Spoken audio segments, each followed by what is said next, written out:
Potato sweet potato fries.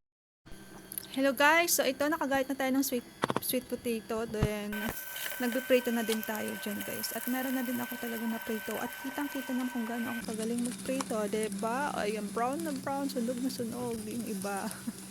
Paano ba naman kasi? Napapabayaan ko, pindot ng pindot kasi ng cellphone. So, ayan. Yan ang napapala ng mga mahilig mag-cellphone habang nagluluto. So, ayan ang unang kagat ni Inday, pangalawang kagat. Sa totoo lang, matamis yung kamote. Kahit na matagal na siya. Eh, yung kamote na yan ay stock na yan nung summer. So, itinago pala ni Lola doon sa pinagtataguan nila kapag winter season na. So, akala ko naubos na. So, kumuha ako niyan.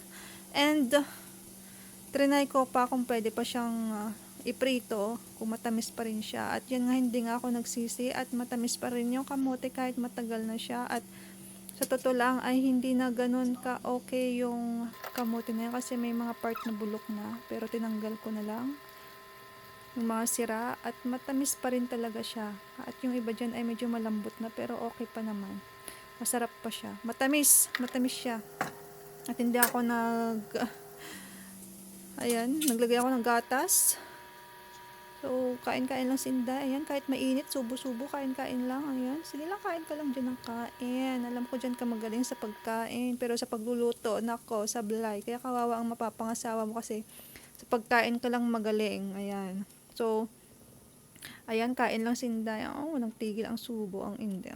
Sige lang, kain ka lang ng kain. Sarap mong kumain, ha? Sige, tignan natin yung tiyan mo kung hindi ka magpururot mamaya. So, ayan, nakakabilib yung sweet potato kasi pag priniprito mo pala siya, ay hindi siya matakaw sa mantika. Ayan, unlike sa potato talaga na maraming mantikang magagamit. So, ayan, hindi natigil. Sige, kaka-diabetes ka na dyan, ha? Puro matatamis ang hilig mo.